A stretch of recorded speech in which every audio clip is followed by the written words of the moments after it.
sorely needed at a time when not just voices and votes are being called into question and challenged, but actively suppressed. We need to continue to have this robust dialogue. So this opportunity, this moment, and who Sally is specifically as an expert in her field, as an economist, as someone who is not from here, but has so quickly baked herself in and woven herself into what Charlottesville is and has to offer in a dynamic amount of ways. This moment we're in is not about being against anything, but for that movement of energy and voices and votes that needs to be expressed with clarity, with leadership, and with outcomes that I think more and more Charlottesvillians, Albemarle County residents, and our whole district want and deserve. So with that, I am going to turn it over to Sally Hudson, and y'all give her a listen.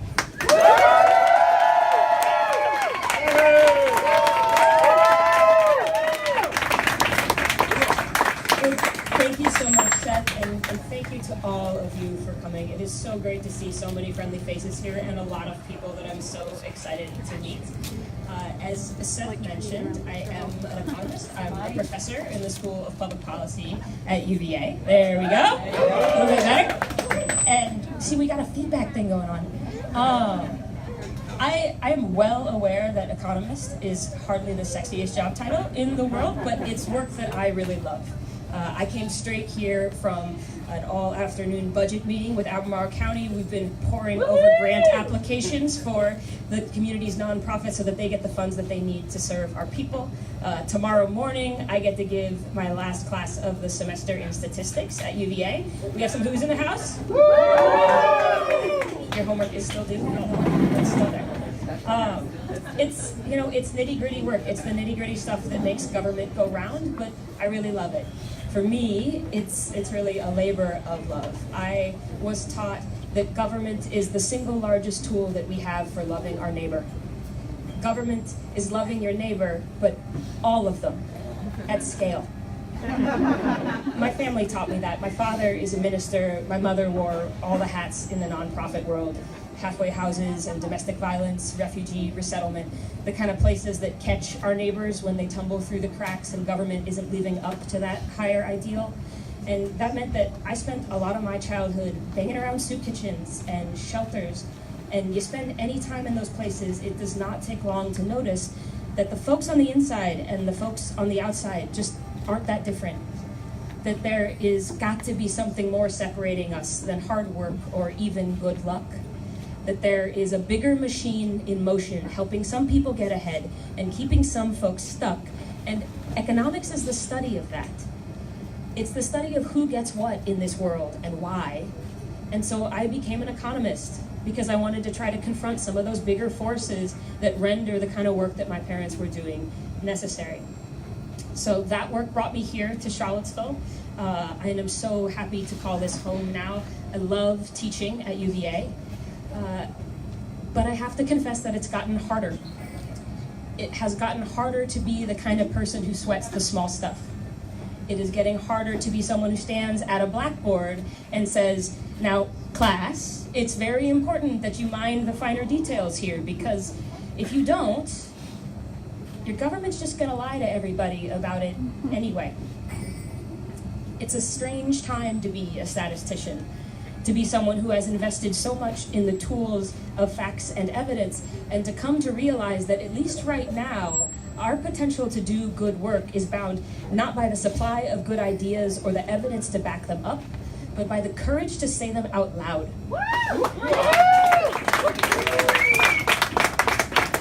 And so, like a lot of people in the last 2 years, I've shifted course. I've become someone who spends a lot of time knocking doors and planning rallies and working for the many courageous candidates who have stood up to say that we can do better than all of those lies. And thanks to those courageous candidates, as Seth was saying, we now stand at a special moment in history. Democrats nationwide have just flipped the U.S. House, and now Democrats in Virginia stand just one seat down in both our House and Senate.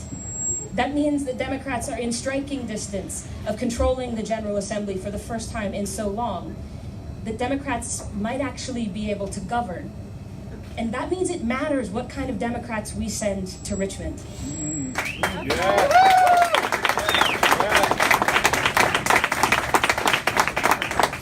And here in Charlottesville, we are one of the strongest Democratic districts in Virginia. And that means that we should be defining the progressive agenda for Virginia. All right. We should be setting the bar. We should be raising it. If you want to call yourself a Democrat in Charlottesville in 2019, you better be an unapologetic advocate for the environment.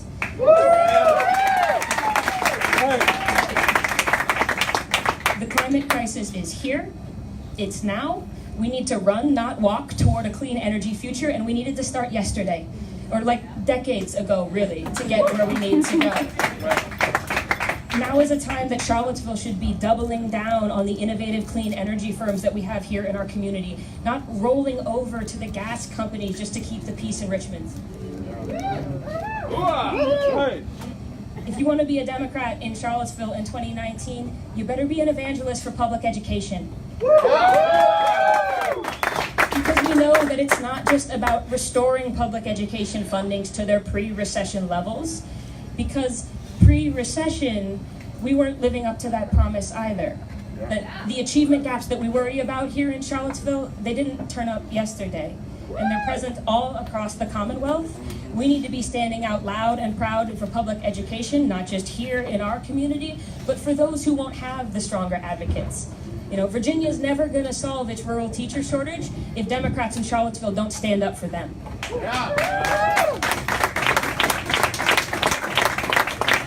If you want to be a Democrat in Charlottesville in 2019, you want to be standing up for serious solutions to our healthcare crisis at the state level. And it is a crisis because we have the highest health insurance premiums in the country.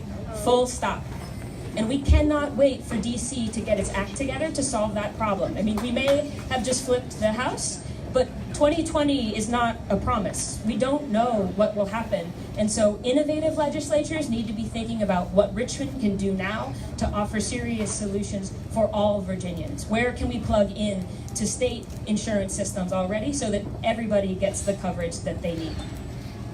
And we know also that if Democrats really want to take action on any of those things, that we have to fix democracy itself. Because for all of DC's dysfunction, Richmond is in so many ways worse. And it's often because a lot of us don't pay too close of attention to our state capital. Virginia has some of the worst election laws in the country, and those laws allow corporate interests to run roughshod over Richmond. It means that a lot of the issues that we want to talk about never come to the table. And there are some things that we can do about it that are easy. There are the easy steps. There's automatic registration, there's early voting, that's the automatic. But we need to be thinking bigger as well. We need to be thinking about tearing up the floorboards, about rewiring democracy, about ending gerrymandering, about ranked choice voting, which you know is one of my favorites. That's way more applause than I got for that about a year ago. So this is picking up steam. And that kind of reform work is the kind of work that should come from Charlottesville. I mean, for a town that likes to spend as much time as we do talking about Thomas Jefferson, we should at least be willing to inherit the best part of his legacy. The guts to rewrite the rules of democracy when it's not working. Because it's not working. Now, there are going to be those who say that these ideas are impractical. The big ideas are not how you win elections, they're not how you get stuff done in Richmond, but we know better than that. We know that the 16 Democrats who flipped seats in the last election cycle did so by raising the bar, not by shrinking from it. We know that the best way to bring people to the table to do coalition building is to develop a reputation for standing for something. Because then anybody who's got a genuinely good idea knows they can shop it to you. If you simply have a reputation for being a horse trader, then people only come your way when they have a horse to trade, not when they've got a good idea that deserves a fair hearing. And there are going to be those who say that these big ideas might be all well and good, but not now, or not yet, that we should wait for permission. I'm not gonna pretend to have lived in Charlottesville forever. I don't have deep roots here. I was born in Iowa. I moved around a lot growing up. A lot of clergy families do. But you learn some things along the way. How to make new friends, how to grow new roots, how to bloom where you're planted, what my mother would say. And you learn how to spot the gaps between the stories people tell about a place and what's plainly in sight. And I just can't see how anyone can look at this community and think that we're not ready to lead. Because this town is bursting with energy and talent and an awful lot of people who've learned an awful lot about how to get stuff done, especially in the last 2 years. We're already leading the way, doing the work, learning the ropes, because that's what this moment demanded. And so that's what I'm going to invite you to do on this campaign as well. To put all that we've learned and all that we know to work, to help define that new agenda, to set that bar, to raise it, because I'm not going to pretend to have all the right answers. I actually don't think that's the job of a delegate. I think a delegate is more like a convener to help us coordinate and channel all of the energy and experience and expertise in this town so that we can solve our problems together. And I'd like to think that even though we weren't able to dial up exactly the weather that we could have hoped for tonight, that the chill in the air tonight might provide a pretty great bookend for this story. Because if we're doing this right, then we will be back out there on a sticky summer night in June with something to celebrate. Because we will have done all of that work together to prove that we can do better at all of this. That we can do better, we can expect better, and that better can't wait. So thank you so much for kicking this off with us tonight. I hope that we will make good on that promise and be there with all of you again in June.